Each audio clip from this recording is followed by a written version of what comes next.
ओम शांति। आज 13 अप्रैल 2025 के अव्यक्त बाप दादा के महावाक्य सुनेंगे। Revise date 31/12/2004। मुरली का टॉपिक है, इस वर्ष के आरंभ से बेहद की वैराग्य वृत्ति इमर्ज करो, यही मुक्ति धाम के गेट की चाबी है। आज नवयुग रास्ता बाप दादा अपने बच्चों से नव वर्ष मनाने के लिए, परमात्मा मिलन मनाने के लिए बच्चों के स्नेह में अपने दूर देश से साकार वतन में मिलन मनाने आए।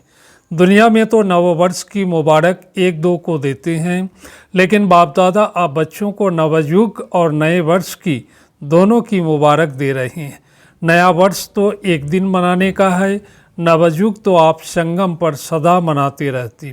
आप सभी भी परमात्मा प्यार के आकर्षण में खींचते हुए यहाँ पहुँच गए हो, लेकिन सबसे दूर देश से आने वाला कौन? डबल विदेशी। वो तो फिर भी इस साकार देश में ही है, लेकिन बाप दादा दूरदेशी कितना दूर से आए हैं, हिसाब निकाल सकते हैं कितने माइल से आए हैं। तो दूरदेशी बाप दादा चारों ओर के बच्चों को, चाहे सामने डायमंड हॉल में बैठे हैं, चाहे मधुबन में बैठे हैं, चाहे ज्ञान सरोवर में बैठे हैं, गैलरी में बैठे हैं, आप सबके साथ जो दूर बैठे देश विदेश में बाप दादा से मिलन मना रहे हैं। बाप दादा देख रहे हैं, सभी कितने प्यार से दूर से देख भी रहे हैं, सुन भी रहे हैं। तो चारों ओर के बच्चों को नवयुग और नए वर्ष की पदम गुना मुबारक हो, मुबारक हो, मुबारक हो। बच्चों को तो नवयुग नैनों के सामने है ना, बस आज संगम पर है, कल अपने नवयुग में राज्य अधिकारी बन राज्य करेंगे। इतना नज़दीक अनुभव हो रहा है। आज और कल की ही तो बात, कल था, कल फिर से होना है। अपने नवयुग की गोल्डन युग की गोल्डन ड्रेस सामने दिखाई दे रही है, कितनी सुंदर है, स्पष्ट दिखाई दे रही है ना। आज साधारण ड्रेस में है और कल नवयुग की सुंदर ड्रेस में चमकते हुए दिखाई देंगे।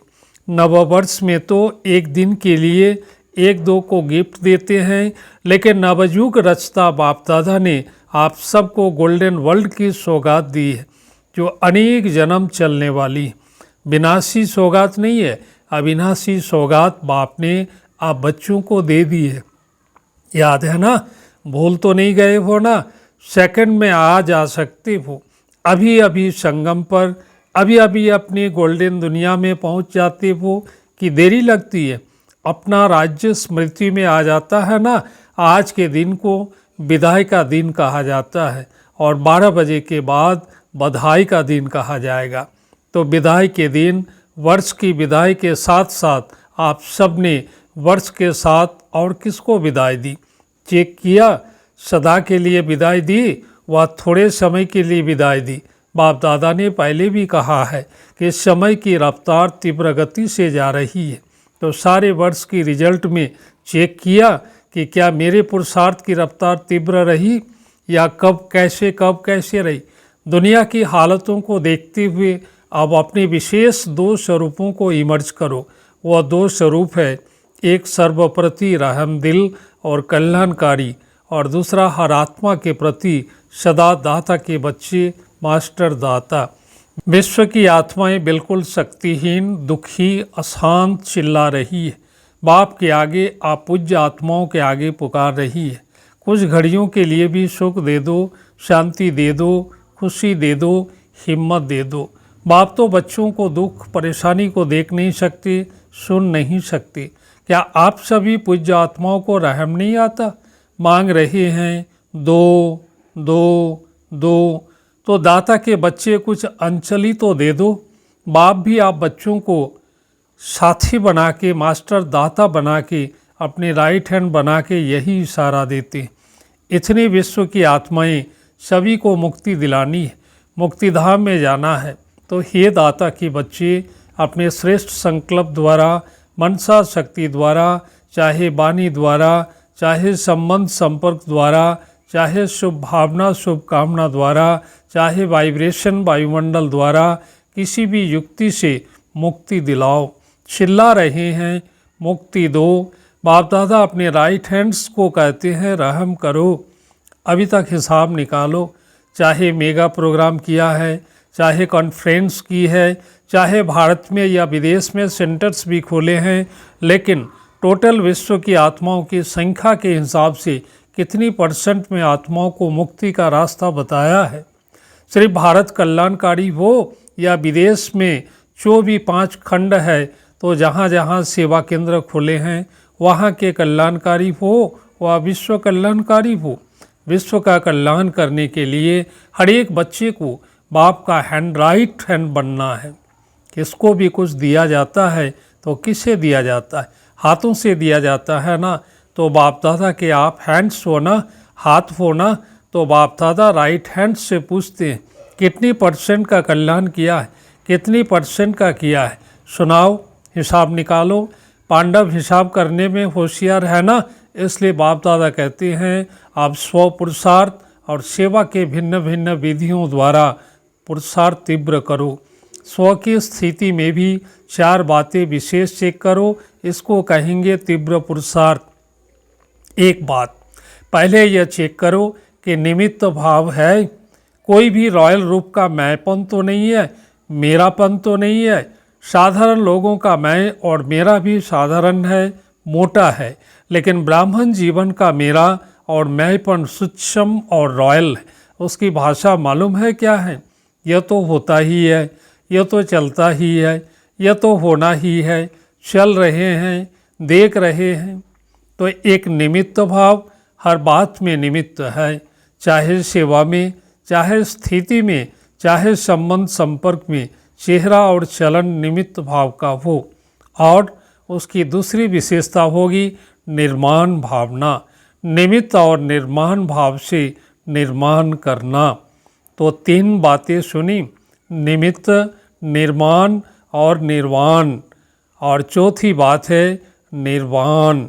सब चाहे निर्वाण धाम में पहुंच जाएं, निर्वाण स्थिति में स्थित हो जाए, क्योंकि स्वयं निर्वाण स्थिति में होंगे तब दूसरों को निर्वाण धाम में पहुंचा सकेंगे। अभी सभी मुक्ति चाहते हैं, छुड़ाओ छुड़ाओ चिल्ला रहे हैं। तो यह 4 बातें 80% में प्रैक्टिकल जीवन में होना, अर्थात तीव्र पुरुषार्थी। तब बाप दादा कहेंगे वाह वाह बच्चे वाह। आप भी कहेंगे वाह बाबा, वाह वाह ड्रामा, वाह वाह पुरुषार्थ, वाह। लेकिन पता है अभी क्या करते हो? पता है कभी वाह कहते हो, कभी वाई कहते हो। वाह के बजाय वाई और वाई हो जाता है हाय। तो वाई नहीं वाह। आपको भी क्या अच्छा लगता है? वाह अच्छा लगता है या वाई? क्या अच्छा लगता है? वाह। कभी वाई नहीं करते हो, गलती से आ जाता है। डबल फॉरेनर्स वाई वाई कहते हैं, कभी कभी कह देते हो। जो डबल फॉरेनर्स कभी भी वाई नहीं कहते वह हाथ उठाओ, बहुत थोड़े हैं। अच्छा, भारतवासी जो वाह वाह के बजाय क्यों क्या कहते हैं वह हाथ उठाओ। क्यों क्या कहते हो? किसने छुट्टी दी है आपको? संस्कारों ने, पुराने संस्कारों ने आपको वाई की छुट्टी दे दी है और बाप कहते हैं वाह वाह कहो, वाई वाई नहीं। तो अभी नए वर्ष में क्या करेंगे? वाह वाह करेंगे या कभी कभी वाई कहने की छुट्टी दे दे? वाई अच्छा नहीं है। जैसे वाई यानी पेट में गैस हो जाती है ना, तो खराब हो जाता है ना, तो वाई वाई है। यह नहीं करो। वाह वाह कितना अच्छा लगता है। हाँ बोलो वाह वाह वाह। अच्छा, तो दूर देश में सुन रहे हैं, देख रहे हैं, भारत में भी विदेश में भी उन बच्चों से भी पूछते हैं वाह वाह करते हो या वाई वाई करते हो? अभी विदाई का दिन है ना, आज वर्ष के विदाई का लास्ट डे है, तो सभी संकल्प करो वाई नहीं कहेंगे, सोचेंगे भी नहीं, क्वेश्चन मार्क नहीं, आश्चर्य की मात्रा नहीं, बिंदी। क्वेश्चन मार्क लिखो कितना टेढ़ा है और बिंदी कितनी सहज है। बस नैनों में बाप बिंदु को समा दो। जैसे नैनों में देखने की बिंदी समाई हुई है ना, ऐसे ही सदा नैनों में बिंदु बाप को समा लो। समाने आता है या फिट नहीं होती है, नीचे ऊपर हो जाती है? तो क्या करेंगे? विदाई किसको देंगे? वाई को? कभी भी आश्चर्य की निशानी भी नहीं आवे या कैसे? यह भी होता है क्या? होना तो नहीं चाहिए। क्यों होता है? क्वेश्चन मार्क नहीं, आश्चर्य की मात्रा भी नहीं, बस बाप और मैं। कई बच्चे कहते हैं यह तो जलता ही है ना। बाप दादा को बहुत रमणीक बातें रो रिहान में कहते हैं। सामने तो कह नहीं सकते हैं ना, तो रो रिहान में सब कुछ कह देते हैं। अच्छा, कुछ भी चलता है, लेकिन आपको चलना नहीं है, आपको उड़ना है। तो चलने की बातें क्यों देखते हो? उड़ो और उड़ाओ। शुभ भावना, शुभ कामना ऐसी शक्तिशाली है जो बीच में सिर्फ वाई नहीं आवे सिवाय शुभ भावना शुभ कामना के, तो इतनी पावरफुल है जो किसी अशुभ भावना वाले को भी शुभ भावना में बदल सकते हो। सेकंड नंबर, अगर बदल नहीं सकते हो तो भी आपकी शुभ भावना शुभ कामना अविनाशी है, कभी कभी वाली नहीं, अविनाशी है। तो आपके ऊपर अशुभ भावना का प्रभाव नहीं पड़ सकता है। क्वेश्चन में चले जाते हो, यह क्यों हो रहा है, यह कब तक चलेगा, कैसे चलेगा? इससे शुभ भावना की शक्ति कम हो जाती है। नहीं तो शुभ भावना शुभ कामना इस संकल्प शक्ति में बहुत शक्ति है। देखो, आप सभी आए बाप दादा के पास, पहला दिन याद करो बाप दादा ने क्या किया। चाहे पतित आए, चाहे पापी आए, चाहे साधारण आए, भिन्न भिन्न वृत्ति वाले, भिन्न भिन्न भावना वाले आए, बाप दादा ने क्या किया? शुभ भावना रखी ना, मेरे हो, मास्टर सर्वशक्तिवान हो, दिल तख्त नशीन हो, यह शुभ भावना रखी ना, शुभ कामना रखी ना, उससे ही तो बाप के बन गए ना। बाप ने कहा क्या कि हे पापी क्यों आए हो? शुभ भावना रखी, मेरे बच्चे, मास्टर सर्वशक्तिवान बच्चे। जब बाप ने आप सब के ऊपर शुभ भावना रखी, शुभ कामना रखी, तो आपके दिल ने क्या कहा? मेरा बाबा। बाप ने क्या कहा? मेरे बच्चे। ऐसे ही अगर शुभ भावना शुभ कामना रखेंगे तो क्या दिखाई देगा? मेरा कल्प पहले वाला मीठा भाई, मेरी शिकलीदी बहन परिवर्तन हो जाएगा। तो इस वर्ष में कुछ करके दिखाना, सिर्फ हाथ नहीं उठाना। हाथ उठाना बहुत सहज है, मन का हाथ उठाना, क्योंकि बहुत काम रहा हुआ है। बाप दादा तो नज़र करते हैं, विश्व की आत्माओं के ऊपर तो बहुत तरस पड़ता है। अब प्रकृति भी तंग हो गई है, प्रकृति खुद तंग हो गई है, तो क्या करे? आत्माओं को तंग कर रही है और बाप बच्चों को देख के तरस में आ जाते हैं। आप सबको तरस नहीं आता, सिर्फ खबर सुनकर चुप हो जाते हो। बस इतनी आत्माएं चली गई, वो आत्माएं संदेश से तो वंचित रह गई। अभी तो दाता बनो, रहम दिल बनो। यह तब होगा, रहम तब आएगा जब इस वर्ष के आरंभ से अपने में बेहद की वैराग्य वृत्ति इमर्ज करो। बेहद की वैराग्य वृत्ति, यह देह की देहभान की स्मृति, यह भी बेहद के वैराग्य की कमी है। छोटी छोटी हद की बातें स्थिति को डगमग करती है, कारण बेहद की वैराग्य वृत्ति कम है, लगाव है। वैराग्य नहीं है, लगाव है। जब बिल्कुल बेहद के वैरागी बन जाएंगे, वृत्ति में भी वैरागी, दृष्टि में भी बेहद के वैरागी, संबंध संपर्क में, सेवा में, सब में बेहद के वैरागी, तभी मुक्तिधाम का दरवाज़ा खुलेगा। अभी तो जो आत्माएं शरीर छोड़कर जा रही है, फिर जन्म लेंगी, फिर दुखी होंगी। अब मुक्तिधाम का गेट खोलने के निमित्त तो आप हो ना, ब्रह्मा बाप के साथी हो ना, तो बेहद की वैराग्य वृत्ति है गेट खोलने की चाबी। अभी चाबी नहीं लगी है, चाबी तैयार ही नहीं की है। ब्रह्मा बाप भी इंतज़ार कर रहा है, एडवांस पार्टी भी इंतज़ार कर रही है, प्रकृति भी इंतज़ार कर रही है। तंग हो गई है बहुत, माया भी अपने दिन गिनती कर रही है। अभी बोलो, हे मास्टर सर्वशक्तिवान, बोलो क्या करना है? इस वर्ष में कोई नवीनता तो करेंगे ना? नया वर्ष कहते हैं तो नवीनता तो करेंगे ना? अभी बेहद के वैराग्य की, मुक्तिधाम जाने की चाबी तैयार करो। आप सभी को भी तो पहले मुक्तिधाम में जाना है ना। ब्रह्मा बाप से वायदा किया है, साथ चलेंगे, साथ आएंगे, साथ में राज्य करेंगे, साथ में भक्ति करेंगे। तो अभी तैयारी करो, इस वर्ष में करेंगे कि दूसरा वर्ष चाहिए। जो समझते हैं इस वर्ष में अटेंशन प्लीज़ बार बार करेंगे, वह हाथ उठाओ। करेंगे? फिर तो एडवांस पार्टी आपको बहुत मुबारक देगी। वह भी थक गए हैं। अच्छा, टीचर्स क्या कहती है, पहली लाइन क्या कहती है? पहले तो पहली लाइन के पांडव और पहली लाइन की शक्तियाँ जो करेंगे वह हाथ उठाओ। आधा हाथ नहीं, आधा उठाएंगे तो कहेंगे आधा करेंगे। लंबा हाथ उठाओ। अच्छा, मुबारक हो, मुबारक हो। अच्छा, डबल विदेशी हाथ उठाओ। एक दो में देखो किसने नहीं उठाया है। अच्छा, यह सिंधी ग्रुप भी हाथ उठा रहा है, कमाल है। आप भी करेंगे? सिंधी ग्रुप करेंगे तब तो डबल मुबारक हो। बहुत अच्छा। एक दो को साथ देकर शुभ भावना का इशारा देते, हाथ में हाथ मिलाते करना ही है।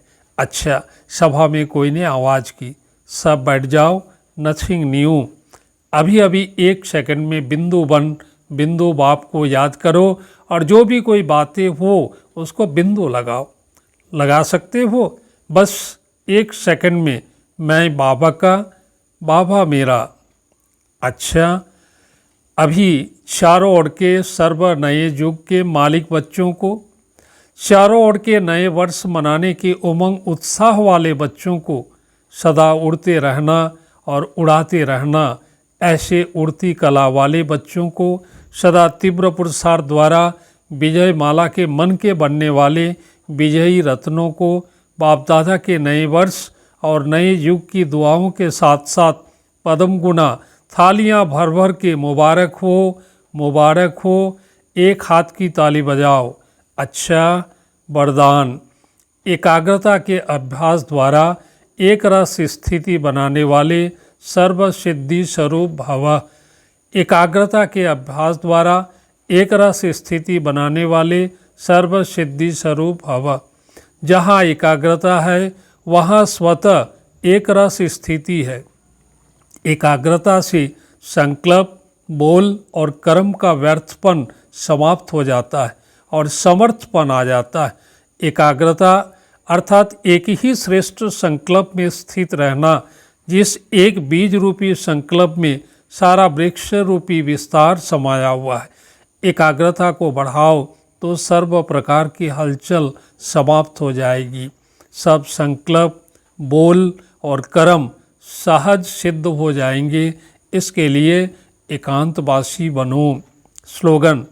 एक बार की हुई गलती को बार बार सोचना अर्थात दाग पर दाग लगाना, इसलिए बीती को बिंदी लगाओ।